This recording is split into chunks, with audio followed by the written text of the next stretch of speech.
katotohanan sapagkat alam naman natin. Ito, aksidente. Hindi. Ito'y may panukala. Pwede, Oh, faith alone. Oh, sula pwede faith alone.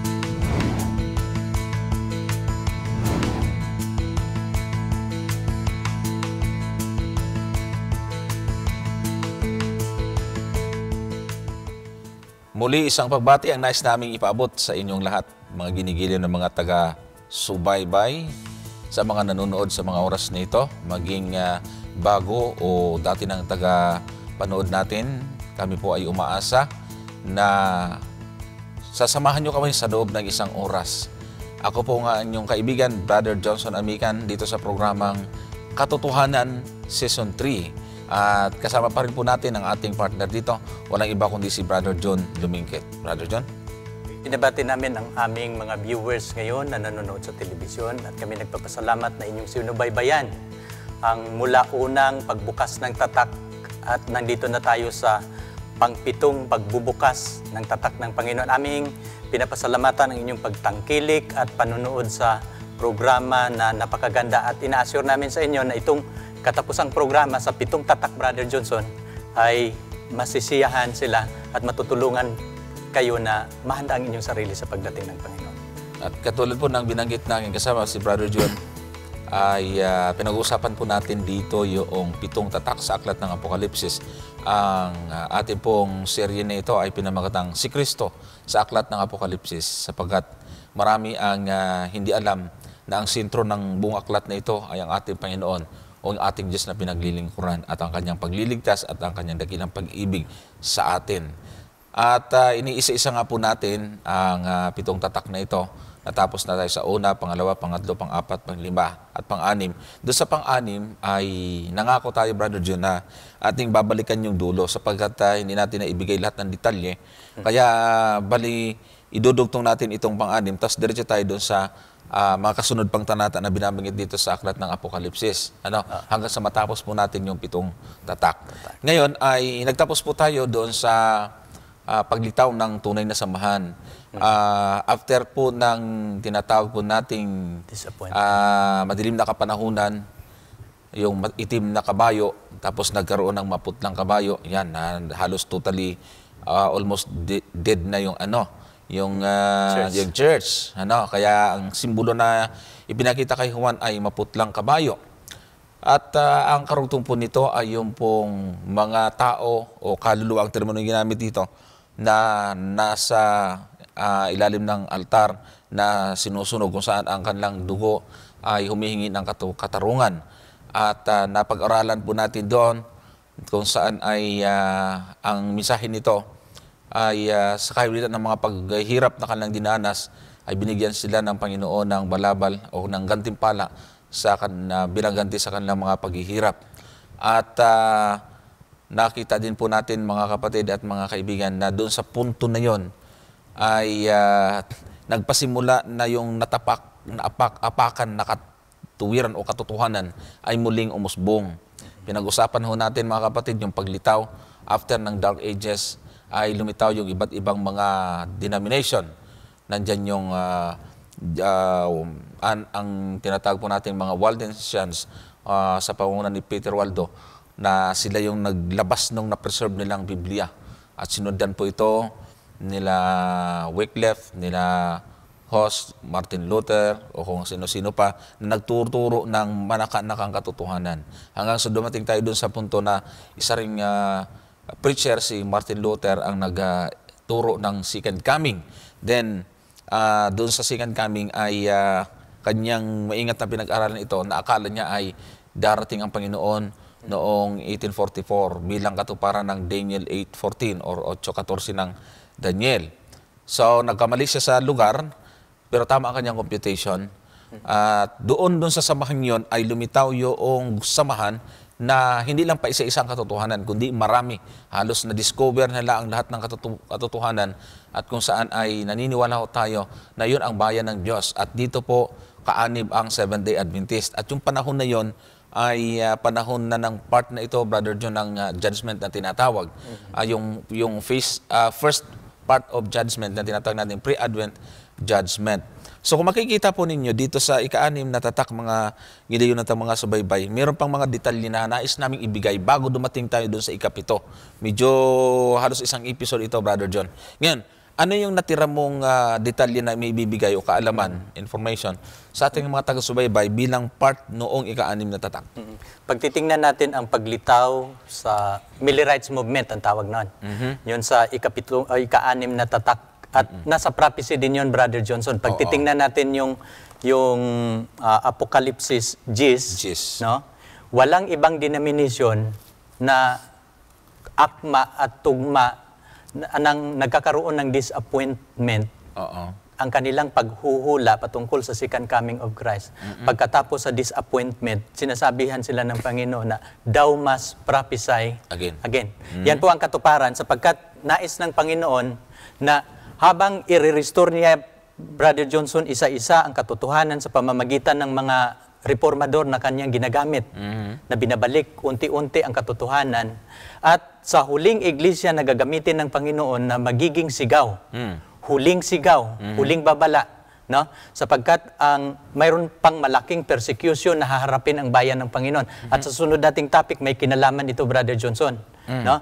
At itong iglesia na kanyang gagamitin, mayroon po silang huling sigaw na tinatawag po itong Three Angels Message. Na, kung ating babasahin, Brother Johnson, pagkatapos lumabas ang Millie Rights Movement, pagkatapos sa kanilang disappointment, isinilang ang tunay na iglesia ng Panginoon na may dalang mensahe patungkol sa 3 mensahe ng mga anghel. At ito po yung kung saan tayo bilong, Brother Johnson, kabilang tayo sa iglesyang ito, ang Seventh-day Adventist. Ating babasahin ang Apocalypse 14, no? At napakaganda pong ating babasahin ito, Brother Johnson. Apocalypse 14. Bago tayo dadako sa ating, dito sa 6 at saka 7. Ito ang nakasulat. At nakita ko ang ibang anghel na lumilipad sa gitna ng langit, na may mabuting balita na walang hanggan upang ibalita sa mga nananahan sa lupa at sa bawat bansa at angkan at wika at bayan. Sa 7, at sinasabi niya ng malakas na tinig, matakot kayo sa Diyos at magbigay kaluwalhatian sa Kanya sapagkat dumating ang panahon ng Kanyang paghatol at magsisamba kayo sa gumawa ng langit at lupa at ng dagat at ng mga bukal ng tubig. Dito, napapansin ko dito sa verse 6, Brother Jesus, nakita ko ang ibang anghel na lumilipad sa gitna ng langit. Bakit binanggit niya ditong gitna?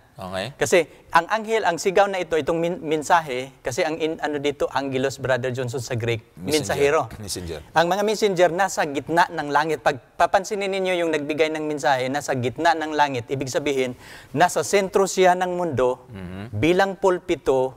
Itong 3 anghel na sumisigaw, ito yung huling mensahe, babala niya, no? Ito yung huling pabalita sapagkat ito yung iglesia na kanyang gagamitin kung saan lahat ng doktrina ng mga reformador, ito ngayon ang kanyang turo. Sa madaling salita, Brother John, at sa mga ginigil natin sa taga-subaybay, ang ibig sabihin po dito ni Brother John, hindi siya literal na anghel. Kasi pag sinabing ginamit dito ay angelos, ibig sabihin messenger. Kaya since na simbolismo yung ating pinatalakay dito. Hindi siya katulad ng anghel na maririnig natin literal na lilipad, tapos buses din niya ito. Ibig sabihin, ito ay isang kilusan na magtataglay ng walang hanggang balita. Ibig sabihin, may mensahero na gagamitin galing sa Diyos mismo at ang kanyang pabalita ay walang hanggan, na ang pabalitang ito ay mahihimay-himay natin sa mga susunod na pagkakataon. Yun pang ibig mo sabihin ni Brother John doon. So, ibig sabihin, ito isang samahan. Ito isang kilusan, mga kapatid, mga kaibigan. Sige, Brother John. Sabi niya dito sa 7, sinasabi ng malakas na tinig, matakot kayo sa Diyos, magbigay kaluwalhatian sa Kanya sapagkat dumating na ang panahon ng Kanyang paghatol. Ating napag-aralan yung ika-7 iglesia, yun yung time of judgment. Kung saan, ito yung tinatawag nating Laodicean Church, no? Ito yung the judging of the people. Kasi yung Laodicea, Laos at Dicaea, ang Laos ay people, ang Dicaea judgment, nang bumangon ang Adventism sa 1844, napapanahon din ito, natupad ang hula ni Daniel sa 2,300 days, lumipat si Jesus Christ sa kanyang ministeryo sa santuario sa langit, mula sa banal na dako, papunta sa kabanal-banalang dako. Timely naman ang sibol, pagbangon sa sa Seventh-day Adventist, na kung saan siya yung nagdadala sa huling pabalita ng Panginoon ng katotohanan na binabalita sa buong mundo, at ito'y tinatawag na walang hanggang balita. So ibig sabihin dito, Brother John, itong anghel na ito ay natupad ito sa kilusan ng Seventh-day Adventist. Ang pananampalatayang ito, mga giliw na taga-subaybay, o kaya kung hahanapin po natin yung katotohanan, ay hanapin natin yung samahan na nagdadala ng pabalita ng anghel na ito. So, ang Seventh-day Adventist ang gumagamit nito, at na tuwiran natin masasabi na yung balitang laman nitong sinisigaw ng anghel ay taglay-taglay natin ito. So, tama-tama naman na binanggit nga ni Brother John, medyo malalim ho ito. Mahirap itong maintindihan kasi kapag hindi tayo sanay sa prophecy. So pag-aaral ni William Miller ay pinag-aralan niya yung aklat ng Daniel, kung saan ay nadetalye na i-connect niya ito doon sa binasa natin dito, na may mga paghihirap at may mga lindol, may mga palatandaan sa araw, sa buwan. Kaya ang kanyang interpretation, na i-connect niya ito doon sa aklat ng Daniel, akala niya yung lupa ang lilinisin sa pamamagitan ng pagdating ng ating Panginoon. So, tama naman yung kanyang mga idea, pero hindi niya alam na mayroon pong type at anti-type na tinatawag nating paghuhukom sa lumang tipan. Alam natin yung daily sacrifice na ginagawa nila ay mayroon din silang taunan, yung tinatawag po nating Day of Atonement. So since na ito ay literal na ginagawa ng Israelita, dapat may fulfillment ito. At walang ibang fulfillment dito, ay ito yung natupad noong katapusan ng 2,300 days sa Daniel 8:14. Ang dulo nito ay 1844. So yun ang binabanggit ni Brother John dito, na noong 1844, ay nabigo nga yung samahan ni Miller. At the same time, doon sa grupo ng mga nabigo na yon, ay mayroon doong isang pulutong na humiwalay na natupad doon sa sinasabi ng Gis ng Apokalipsis, na after na kainin yung aklat, ay matamis sa bibig, ng lunukin ay mapait. At ang karugtong na sinasabi doon sa huling talata ng kapitulo ay manghula, dapat kang manghulang muli. So galing doon sa samahan ni William Miller ay nabuo ngayon ang samahan ng Seventh-day Adventist. Hindi sa tayo ang nabigo, kundi yung mga nag-interpret doon si William Miller.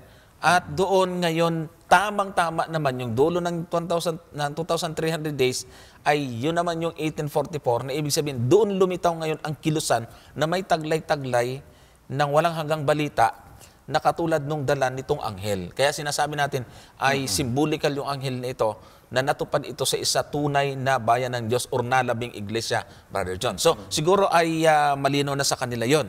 Yun, doon pa natin. Kasi tatlong anghel ito, unang anghel pa lang yun, babanggitin natin, Brother Johnson, yung ikalawa at ikatatlo.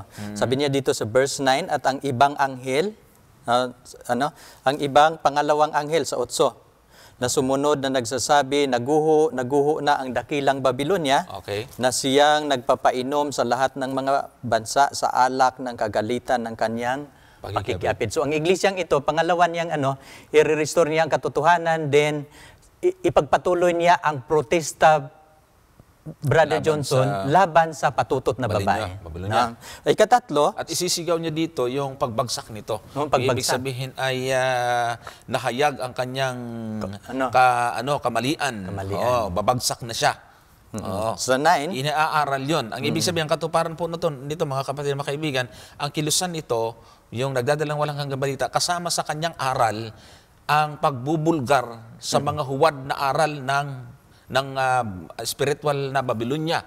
Kaya nga itong ating ginagawang pag-aaral nito ay bahagi ito nung sinasabi at aral ng anghel. Na ating hinahayag ngayon yung mga mali at mga kabilintunaan na doktrina ng maling iglesia na kinagisnan ng marami sa atin.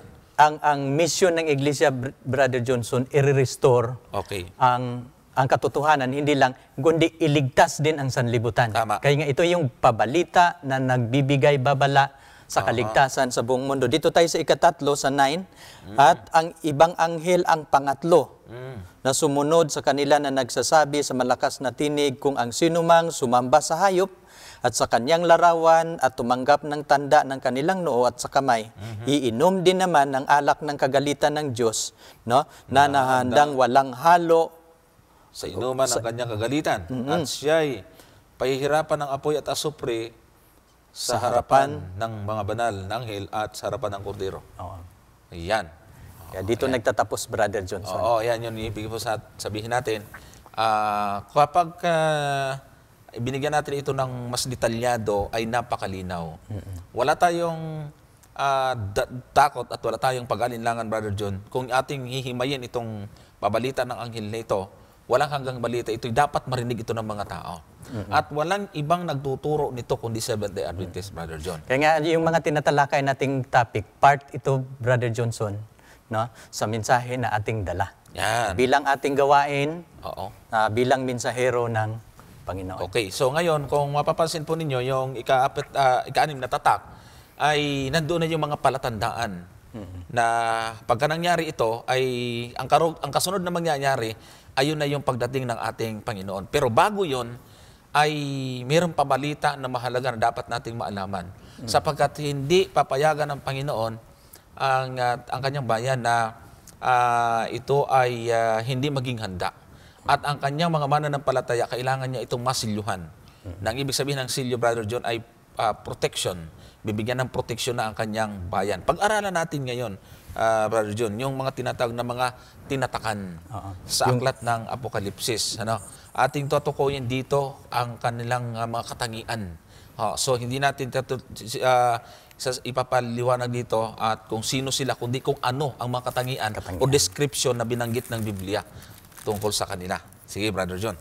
Ating pag-aralan, dadako na ba tayo sa ano natin? Ang pamagat na ating topic ngayon ay patungkol sa 144,000 na natatatakan. No? Pero bago tayo dadako sa ating pag-aaral, Brother Johnson, babalikan natin yung sa pasimula ng pagbukas ng pitong tatak. No? Doon sa una, sa puting kabayo, aking pinapaliwanag doon, no, na para maintindihan itong 144,000. Kung gusto nating maintindihan itong special na grupo, ating kilalanin o yung kanyang katangian. Okay. No? Gusto nating malaman ang kanyang katangian. Pag-aralan muna natin yung mga numero sa Biblia. No? Pag magbabanggit ang Biblia, Brother Johnson, ng number 7, ang kahulugan niyan, completeness o perfect number. Okay. O pag magbabanggit ang Biblia ng 10, katulad ng 10 sungay, 10 dalaga, no? Ano bang ibig sabihin yan? Ang 10, nagsimbolo po yan ng universality. No? Yung 10 10 virgins, nagsimbolo po yun ng kanyang embodiment of His church sa Universal Church. Kabuuan. No? At yung hayop, mayroon siyang 7 sungay, 7 ulo, 10 sungay. Anong kahulugan ng 10 sungay? Ay ang kahulugan yan yung universal power niya. No? Pag magbabanggit ang Biblia ng 3, nangangahulugan niya ng Trinity o the Godhead.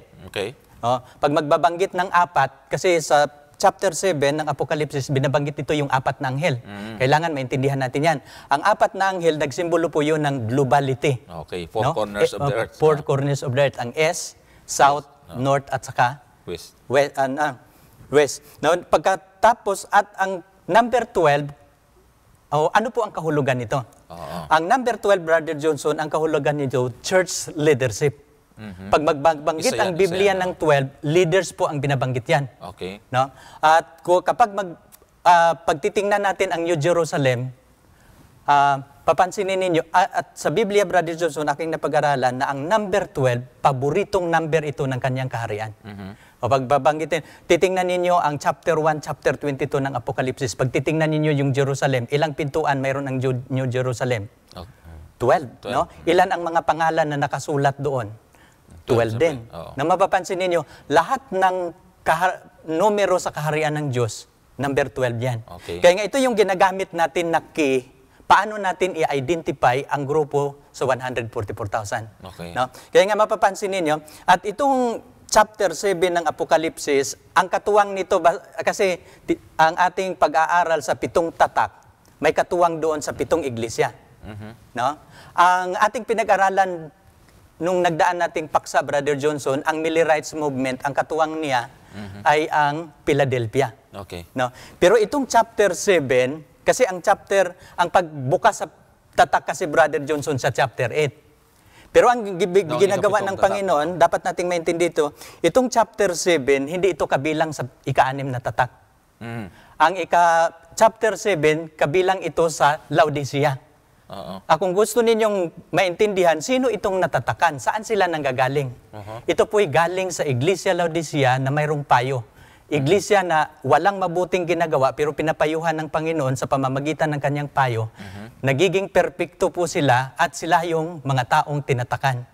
No? At nang binuksan ang ikapitong silyo, ay sasalubong na sila sa Panginoon. At kapag gusto nating maintindihan, Brother Johnson, itong 144,000, kasi ang arrangement kasi dito, napapansin ba ninyo yung 7 tatak? Nag-umpisa sa perfect na church, puting kabayo. Okay. At kapag ating pag-aralan ang 144,000, tatapusin din niya ito sa perpektong iglesia. Na sakdal na iglesia bago siya sasalubong sa Panginoon. Tama. No? Kaya nga ito yung ating pag-aralan, kaya nga ating na yung natutunan yung principle of kayasam, repeat and enlarge, at saka yung tinatawag na progressive message o progressive light. No? Atin yung dito tayo, Brother Johnson, sa ating unang talakayan. At minsan, Brother Johnson, para maintindihan natin yung chapter 7, aking napapansin, na minsan, Brother Johnson, malalaman natin ang susi sa chapter 7, kapag minsan ang susi nasa ika-6 na tatak. At ito yung aking nakikita, bago ang pagtatak, mayroong isang malakas na sigaw doon sa ika-6 na tatak. Atin yung mababasa, Brother Johnson, bubuklatin natin ang ating Biblia sa chapter 6, 15 to 17. Sabi, at ang mga hari sa lupa, at ang mga prinsipi, at ang mga pangulong kapitan, at ang mayayaman, at ang mga makapangyarihan, at ang bawat alipin, at ang bawat laya ay nagsipagtago sa mga yungib at sa mga bato sa mga bundok. At sinasabi nila sa mga bundok at sa mga bato, mahulog kayo sa amin at kami inyong itago sa mukha noong nakaupo sa luklukan at sa galit ng kordero. No, sapagkat dumating na ang dakilang araw ng kanilang kagalitan at sino ang makatatayo. Oo. Napapansin ninyo yung isang ang larawan dito, ito po yung second coming ni Jesus Christ. Tapos nilalarawan dyan, Brother Johnson, ang mga hindi maliligtas. Ang hari sa lupa, prinsipe, kapitan, mayaman, mahirap. Di ba napapansin na? At saan sila nagsipagtago sila sa mga bato, nagmakaawa. Mahulog kayo sa amin, sapagkat dumating na ang araw ng kagalitan. At dito sa bandang huli, sa verse 17, at sapagkat dakila ang kanyang araw, at sino ang makatatayo. Now, itong tanong, Brother Johnson, itong malaking question mark na sino ang makakatayo, sa kasunod na chapter, Brother Johnson, ang chapter 7, pinapakita dito ang grupo. Sagot doon sa tanong na yon. So, sagot doon sa tanong, yung makakatayo. Okay. Ibig sabihin, itong chapter 7, ito yung numbering of the people of God. Ito yung pagbilang ng Diyos, sino yung makakatayo sa kanyang pagdating. Kaya nga ito yung ating tatalakayin ngayon. At napapansin ko, Brother Johnson, itong chapter 7, ang katuwang niya chapter 9. Okay. Kapag binibilang ng Diyos ang kanyang bayan, ito yung maliligtas, ito yung sasalubong sa kanya. Ang chapter 9 naman, yung sa trumpeta, sila naman yung hindi maliligtas. Pero napakagandang balita kasi unang pinakita ng Panginoon yung grupo na maliligtas. No? Kaya nga yun yung ating tatalakayin bago tayo Kaya nga yung tanong nga sino yung makakatayo ay mayroong makakatayo. At ang makakatayo nito, ito yung ating pag-aralan ngayon, ang grupo sa 144,000. Pero bago tayo dadako, Brother Johnson, sa chapter 7, dalawang kapitulo sa Biblia ang mababasa natin ang 144,000. At aking napapasyahan, Brother Johnson, ating unahin ang chapter 14, 7 at 14. Kasi itong chapter 14, naglalaman po ito ng karakteristik, no? Na mga katangian na ating maintindihan kung anong grupo itong 144,000. Sige. So, unahin natin, Brother Johnson, bago tayo dadako sa chapter 7, dadako muna tayo sa chapter 14. No? Ano bang katangian ang grupong ito, no? Na ating pag-aralan? Kung ating pag-aralan, Brother Johnson, mula Revelation 14, 1 to 5, ating makikita yung kanilang karakteristik o katangian. Paano natin siya kilalanin? Basahin natin yung talata 1 hanggang 5, Kapitulo 14. At tumingin ako at narito ang kordero ay nakatayo sa bundok ng Siyon at ang kasama niya 164,000 na may pangalan niya at pangalan ng kanyang ama na nakasulat sa kanyang noo. At narinig ko ang isang tinig mula sa langit na gaya ng lagaslas ng maraming tubig at gaya ng ugong ng malakas na kulog. At ang tinig na aking narinig ay gaya ng mga manunugtog ng alpa na tumutugtog sa kanilang mga alpa. At sila'y nangagawitan na wari isang bagong awit sa harapan ng luklukan at sa harap ng 4 na nilang nabuhay at ng matatanda. At sino man ay hindi maaring matuto ng awit kundi ang 144,000 lamang sa makatud ay siyang mga binili mula sa lupa. Ang mga ito'y ang hindi nangahawa sa mga babae, sapagat sila'y mga malilinis, at ang mga ito'y ang nagsisunod sa kordero saan man sila pumaroon. Ang mga ito'y ang binili sa gitna ng mga tao na maging mga pangunahing bunga sa Diyos at sa kordero. At sa kanilang bibig ay walang nasumpungang kasinungalingan. Sila'y mga walang dungis. Isa-isahin ko ito, Brother Johnson. Sige. Uulitin ko isa-isa para ma-identify natin ang grupong ito. Pero katulad ng sinabi natin, hindi natin diin dito sino ito, kundi yung kanyang katangian. Yung kanyang katangian. At titingnan natin, Brother Johnson, ha? Okay. Sabi niya dito, sa verse 1, isa-isahin natin. Tumingin ako at narito ang kordero nakatayo sa bundok ng Siyon. Kasama niya ang 144,000. No? Sabi niya dito, may pangalan ng kanyang ama na nakasulat sa kanyang noo. Maintindihan natin yan mamaya, doon kasi mayroong pagsisilyo ng ano. Pag magbabanggit kasi, Brother Johnson, ang Biblia na pangalan, nagsimbolo po yun ng tatak. Kasi ang lahat na tinatakan ng Diyos, ang nilalaman ng kanyang tatak pangalan. At kung gusto ninyong maintindihan, bakit tatatakan ng Diyos ang mga maliligtas? Alam niyo kung bakit? Kasi kapag maabot na ang pamantayan ng Panginoon sa antas ng pamumuhay, tatatakan ka na niya, Brother Johnson. Okay. Ikaw ay aking pag-aari. Wala nang makakaagaw sa iyo sa aking kamay, propidad ka na ng langit. Kaya nga mayroong pagtatatak. Na mapapansin ninyo, ito yung ginawa, na ang pangalan ng Diyos nakasulat sa kanilang noo. Kasi ang bayan ng Diyos, tatatakan ng Diyos sa kanilang mga noo. Dito tayo sa verse 2, Brother Johnson, at 3. Narinig ko ang isang tinig na mula sa langit na gaya ng lagaslas ng maraming tubig. Na gaya ng ugong ng malakas na kulog. No? Na tinig ng aking narinig na gaya ng manunugtog sa alpa na tumutugtog ng kanilang mga alpa. No? At sila'y nag-aawitan na wari isang bagong awit. Ito yung narinig ni Juan, no? Sa harapan ng luklukan, sa harap ng 4 na nilalang at sa mga matatanda sa buhay. At sino man hindi maaaring matuto sa awit kung di ang 104,000 lamang. Sa makatuwid bagay siyang binili sa lupa. So itong pinapakita dito, Brother Johnson, yung kanilang katangian, espesyal. Kasi yung ibang grupo hindi nakakaalam. Pero hindi nangangahulugan na sila lang yung binili ng Diyos sa lupa. Hindi nangangahulugan. Pero dito, mayroong katangian dito, Brother Johnson, na yung awit nila, sila lang ang mga awit. Tinitingnan ko sa sulat ni Ellen G. White, bakit ang grupong ito, sila lang makakaawit. At ito yung sinasabi ni Ellen G. White sa kanyang sulat. At dito pa, Brother Johnson, titingnan pa natin sa sa 15 ng Revelation verse 3. Titingnan natin. No? Ano bang awit na kanilang inaawit? Sabi niya dito, titingnan natin 15 verse 3. Sabi niya dito sa 3, at inaawit nila ang awit ni Moses na alipin ng Diyos at ang awit ng kordero na sinasabi, O dakila, akakagiglalas ang iyong mga gawa, O Panginoong Diyos na makapangyarihan sa lahat, sa matuwid bagay ang iyong daan, ikaw ang hari ng mga bansa. Ito yung awit nila. Ang awit ni Moses at ang kordero, ito po yung awit ng pagtatagumpay. Karanasan. No. Awit ng At dito sa sulat ni Ellen G. White, ito yung binabanggit ko kanina sa Great Controversy, Brother Johnson, 649. Sabi niya ni Ellen G. White, none but the 144,000 can learn that song. Sila lang daw ang nakakaalam. For it is the song of their experience.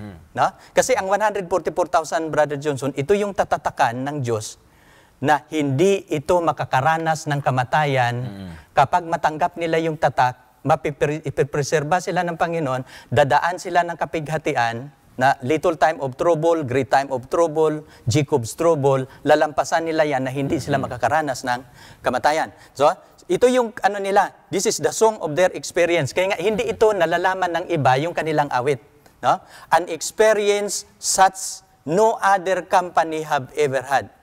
These are they which follow the Lamb wherever he goeth, these having been translated from earth, from among the living. No, sabi niya dito, are counted as the first fruit unto God and unto the Lamb. Binabanggit uli ni Mrs. White na sila ay tinatawag na mga first fruit. Dito sa 4, sa verse 4 sa Revelation 14, babalikan natin, sabi niya dito, at ang mga ito ay hindi nahawa sa mga babae. Sino itong group, sino itong mga babae? Yan. No? Kasi sa Revelation mayroong dalawang babae diyan. Ang isa sa Revelation 12, Okay. ang isa sa 17. Yan. No? Ang sa Pero hindi 12, nangangahulugan, puro lalaki yan. Kasi kung ililiteral, puro lalaki yan. Kasi magiging literal. So, ibig sabihin, simboli pa rin yan. symbolical pa rin. Mapapansin niyo, Brother Johnson, itong 144,000, hindi ito nahawaan sa babae. Yung babae Ang isang dyan sa babae sa Apocalypse. sa Revelation 12, lalaki ang anak. Okay. Tapos inagaw sa langit, Yan. naghahari. Tunay na iglesia yan. Tunay na iglesia yon. Pero sa 17, patutot, Babae din. babae, pero marami siyang anak. Ang anak niya, mga patutot din. Mga hari sa lupa. No. Oo. Pero itong grupo sa 144,000, Hindi naapektuhan sa doktrina nung huwad na yung babae. Oo. Oo. Sila yung namumuhay sa lupa, pero hindi sila naapektuhan sa alak Sa aral ng babae. o aral Sa ng doktrina. babae sa doktrina. Yan. Na, Malinaw. kaya nga sabi niya dito, sapagkat sila'y mga malilinis. At ang mga ito'y nagsisunod sa kordero saan man pumaroon. Yan. No, ito yung ano niya. Ang mga ito'y binili sa gitna ng mga tao, no? At maging mga pangunahing bunga ng Diyos at sa kordero. No? Naintindihan na natin, sila yung first fruit Okay. among the living. Now, napapansin dito, virgins, sa sulat naman ni Ellen G. White sa Christ Object Lesson, sa page 406, ito yung sabi niya patungkol sa virgin. Hindi po ito nangangahulugan na walang ano doon, na hindi namin sinasabi na walang kasamang babae doon. Yeah. Kasi sabi niya dito, itong sulat ni Ellen G. White, the two classes of watchers represent two classes who profess to be waiting for their Lord. Yung 10 virgins sa Mateo. Ayan. They are called virgins because they profess a pure faith. No? Ang pagbabanggit pala ang Mga Biblia huwad ng na mga Kristiyano yan, virgins, okay. sila pala yung Nag-aangkin. nag-aangkin na sila Kristiyano. tunay na, Kristiyano. mayroong tunay na pananampalataya. Pero yung pala hindi. Oh. Itong 144,000, hawak nila talaga ang tunay na doktrina ng Panginoon na hindi sila nahawaan ng babae. Okay. No? Kaya nga nating naintindihan yon. Kaya dito tayo sa verse, itong kasunod, Brother Johnson, yung ating tatalakayin, sila'y nagsisunod sa kordero, saan siya Kung nagtungo. saan man siya No. magpunta. Ating titingnan dito, habang nandito si Jesus Christ sa lupa, ano ang ginawa ni Jesus Christ? Bakit itong 144,000 nagsisunod sa kordero? No? Kung ating babasahin, ikaw magbabasa nito, Brother Johnson, no? Ating babasahin ang Lucas 6:40. Kasi itong characteristic sa 144,000, Brother Johnson, nagsisunod sila sa kordero saan man siya Magpumaroon. pumaparoon. Ating lilinawin ito. Yan. Sabi dito, hindi higit ang alagad sa kanyang guro. Datapat ang bawat isa pagka naging sakdal ay nagiging katulad ng kanyang guro. Oo. Napapansin mo dito, nang binabanggit niya na sumunod siya sa kordero saan siya nagtungo, ang ibig sabihin dito, Brother Johnson, kung si Jesus Christ ay perfect, ang 144,000 perfect din. Sa pamamagitan ni Kristo. Oo, sa pamamagitan ni Kristo. Kaya malinaw dito sa sinasabi ng talata. Sa lahat ng mananampalataya talaga, dapat hindi yung iba ang lakad ni Kristo, siya naman, iba naman pupuntahan. Oo, sabi niya dito, hindi higit ang alagad sa kanyang guro, datapwat pagka ang isa magiging sakdal, magiging perpekto. Susunod. magiging katulad na siya sa kanyang guro. Ito yung karakteristik sa 144,000. Na nakakaranas sila ng perpeksyon. At ito yung panawagan din ng Panginoon. Napapansin mo sa 7 tatak, nagpasimula siya sa puting kabayo. Natatapos sa pagtatatak sa 144,000. Ibig sabihin, nag-umpisa sa pure na church, matatapos sa pure na church, bago bubuksan ang ikapitong silyo. Kasi ang pagsalubong sa Panginoon, nangangailangan ito ng paghahanda sa matuwid na pamumuhay, sakdal na pamumuhay, bago tayo uuwi sa langit. Okay. Yun, kaya nga napakaganda ang ano. Next. Kasunod pa na ating titingnan, Brother Johnson, yung isa sa kanyang katangian. 5, nasa talata 5? Oo. Sa 5, no? Titingnan natin. Sa kanyang bibig ay walang sumpuang kasinungalingan. Sila'y mga walang dungis. Oo. So, ang karakteristik nila, walang kasinungalingan at walang ang dungis kasi. Dungis. No, kaya nga napakaganda. Ito yung mga kaya nga ang isang perpektong karakter hindi mararanasan ang kasinungalingan at dungis. Kaya atin ditong nililinaw yung katangian niya, ano siya. Pero bago para Brother Johnson, gusto kong titingnan din yung katangian. Isa pang gawain sa 144,000 na tatapusin nila ang gawain. Atin mababasa ito, Brother Johnson, sa aklat ng Juan, no? Juan 4:31, no? Kasi importante din na matatalakay natin ito hanggang 4:31 hanggang 34. Hanggang 34. Ito ang ating mababasa.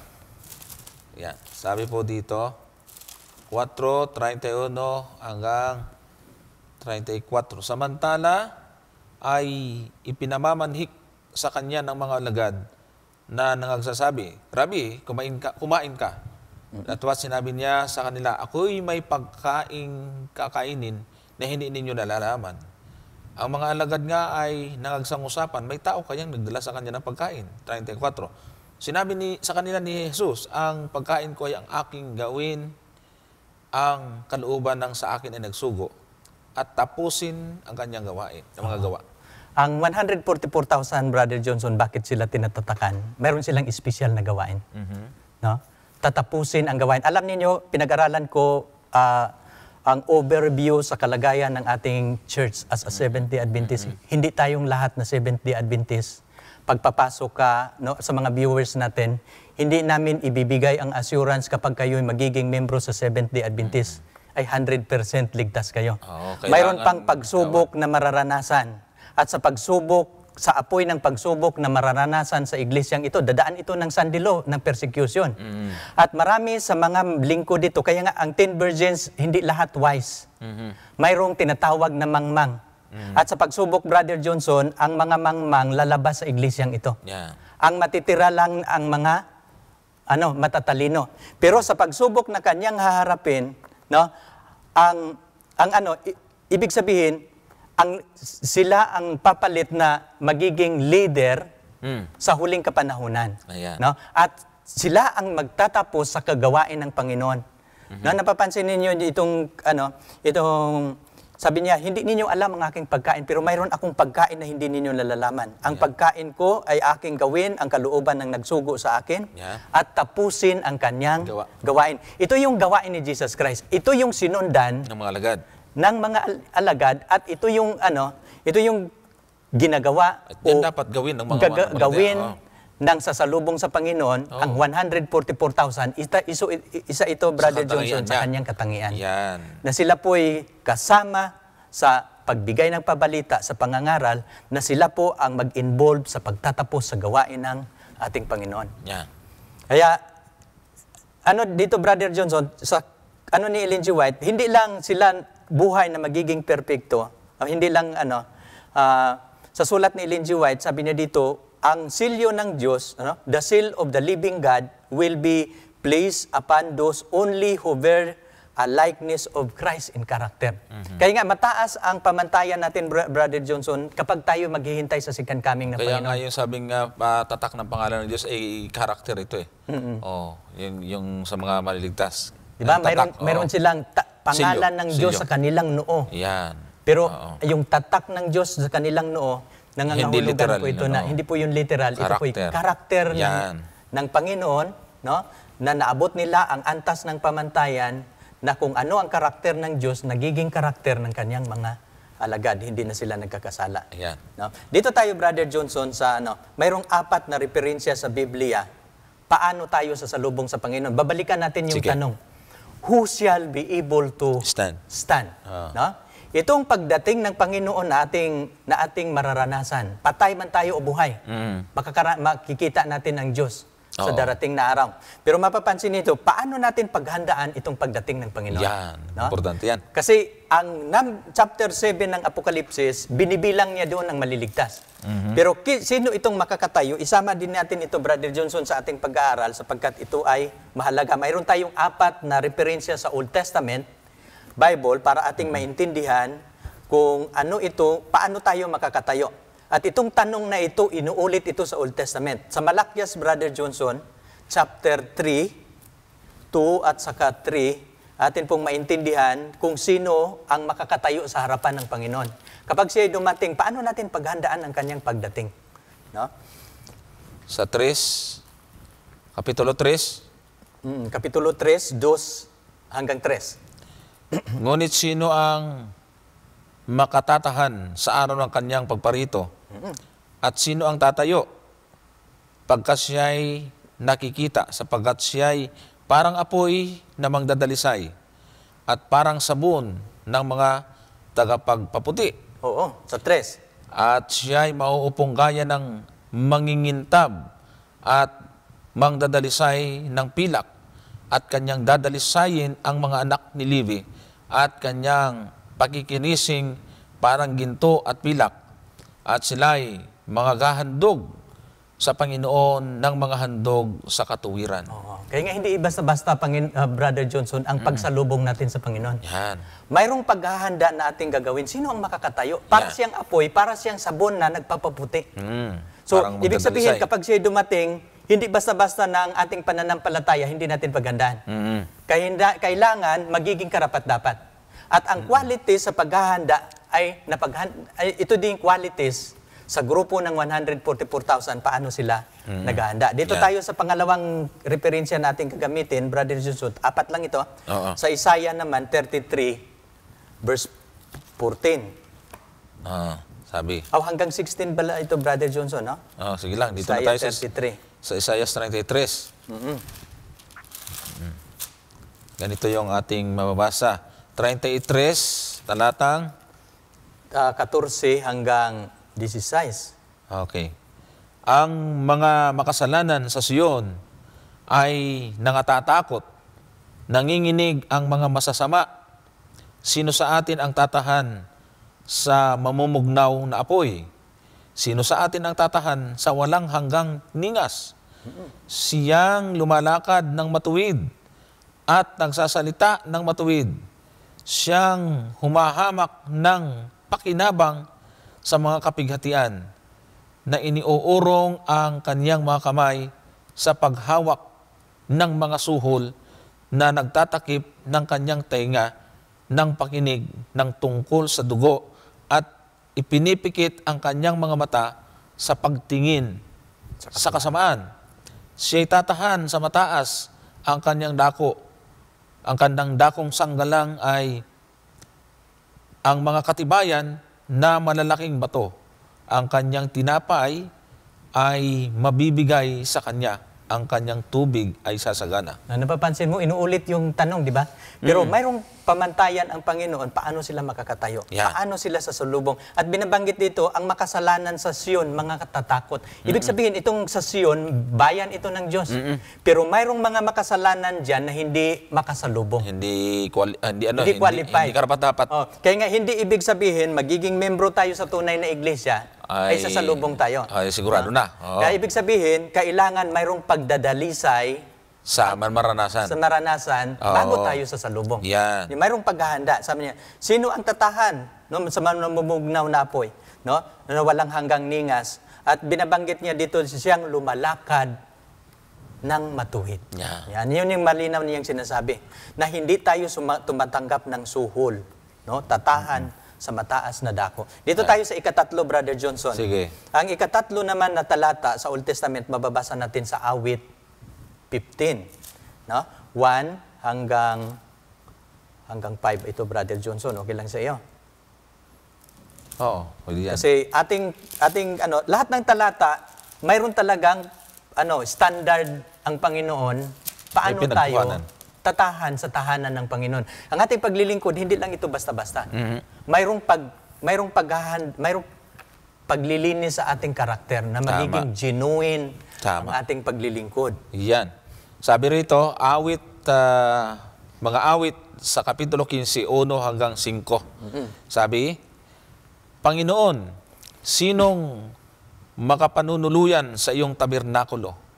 Sinong tatahan sa iyong banal na bundok? Siyang lumalakad na matuwid at gumagawa ng katuwiran at nagsasalita ng katotohanan sa kanyang puso.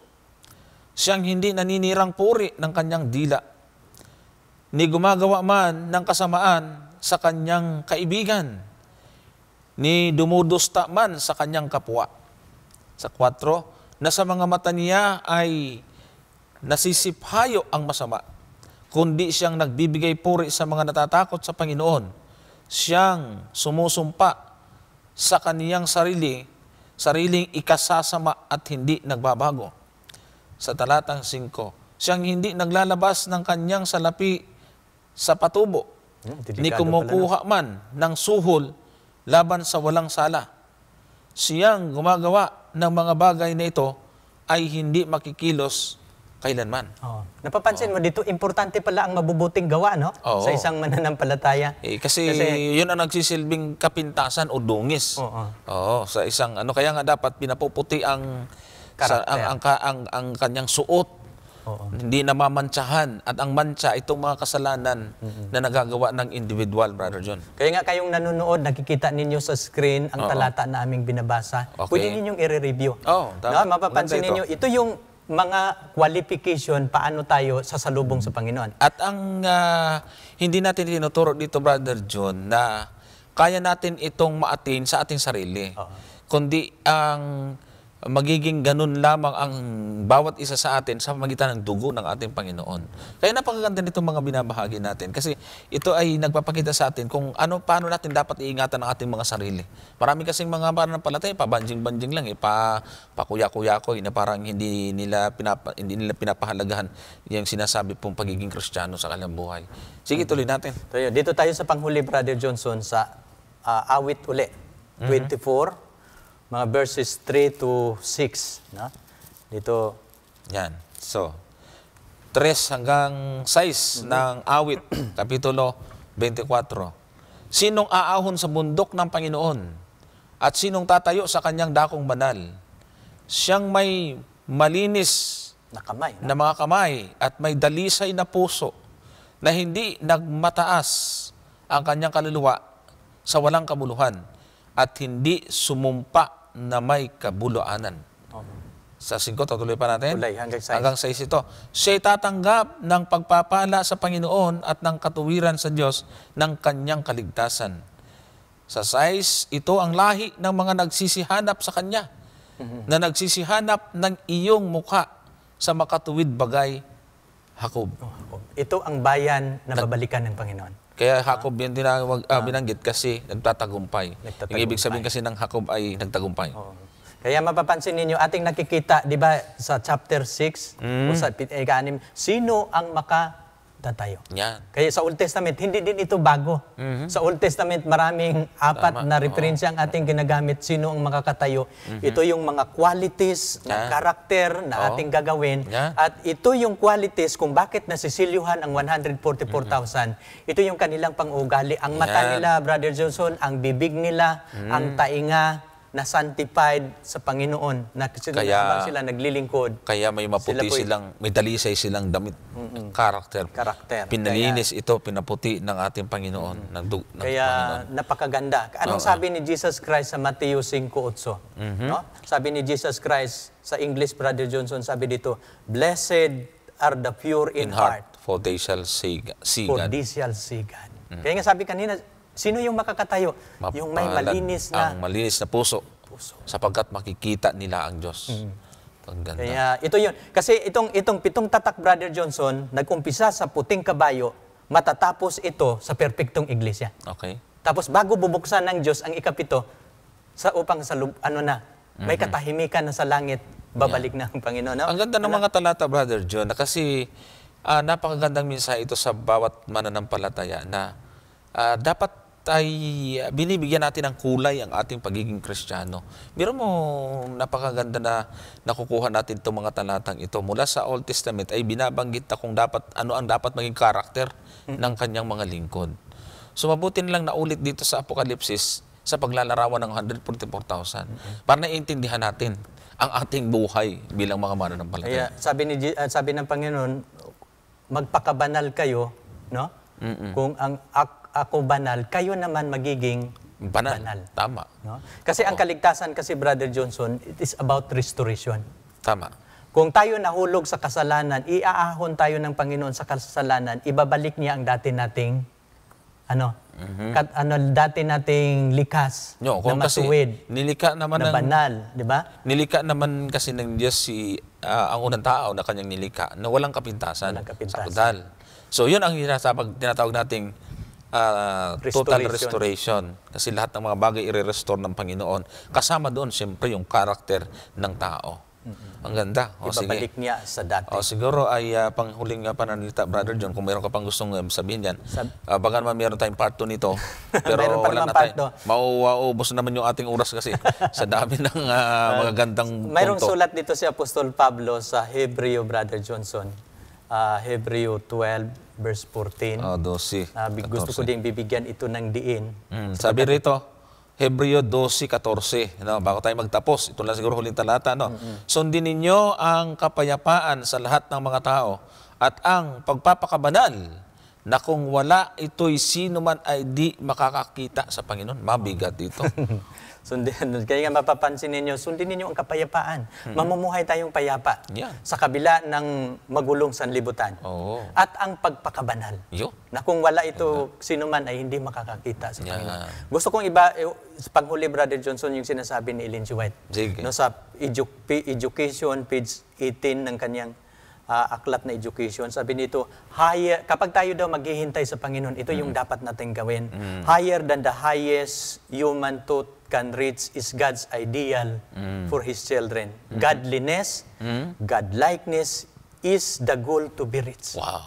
Ito yung ating standard na ating maabot. Dapat yung pinakamataas na standard na pamantayan ng Diyos, aabutin natin. Pero alam niyo, Brother Johnson, hindi natin maabot ito sa ating sariling gawa. Wala tayong magagawa kasi makasalanan tayo. Ang grace ng Panginoon is sufficient. Na kapag ating kasama siya, si Kristo, at paghingiin natin ang kanyang tulong, maabot natin ang antas, pamantayan ng perpeksyon na hinahanap niya. Ang atin lang gagawin, Brother Johnson, simple lang, surrender. At saka yung mensahe doon, Brother John, na susunod sa kordero kahit saan siya pumunta. Kasi pagka humiwalay ka, mawawala na yung connection natin sa Diyos. Siya ang nagpapabanal sa atin. Siya ang nagiging dahilan ng perfection ng bawat sumasampalataya. Kaya pala yun ang ibig sabihin na they follow the Lamb.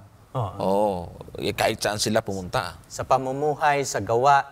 Kaya nga itong 144,000 nating sila yung magiging future leader ng ating church. Kaya nga paglilinisin niya ang ating iglesia bago sa salubong. Kaya nga ang ating ditong topic ay yung katangian. Ganda. So mga kapatid at mga kaibigan, nakita ho natin yung pagpapatuloy sa ating pag-iisa-isa, paghihimay-himay dito sa talata. Nakikita po natin ang napakahalagang mensahe nito. Yung pagtubos na ginawa ng Panginoon sa atin, yung pagpapahalaga at higit sa lahat yung katangian na gustong makita ng Panginoon sa bawat isa sa atin sa pamagitan ng paglalarawan niya sa bilang na 144,000. Hari nawa na muli tayo nakinabang, hari nawa na inyo pong naunawaan yung mga mensahe na atin pong naipaglingkod. At bago tayo tuloy ang paghiwa-hiwalay, ay muli hinihiling ko na samahan nyo kami sa panghuling panalangin. Nais po namin kasi isama sa ating pong panalangin. Dakilang Diyos, amang banal na makapangyarihan sa lahat muli, Amin pong dinadalangin ang aming mga sarili, amin pong dinadalangin ang mga mensaheng ito. Nawa po ito ay maging pakinabang sa lahat ng mga nanonood, sa lahat ng mga nakikinig. Amin pong inaasahan na magsisilbi itong binhi ng katotohanan na tutubo sa puso ng bawat isa at aakay sa amin upang sundan ang aming tagapagligtas saan man siya pumunta. Panginoon, salamat ng marami sa mga pagkakataon na pinagkaloob niyo sa amin na nakapagsahim-papawid at nakapagpahayag na ito sa maraming mga tao sa iba't ibang dako. Hinihiling namin ang kapatawaran ng aming mga pagkakasala at pagkukulang. Ito ang aming dalangin sa pangalan ng Panginoong Yesus. Amen.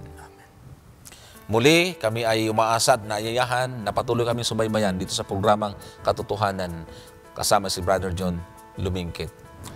Maraming salamat sa walang sawang pagsubaybay.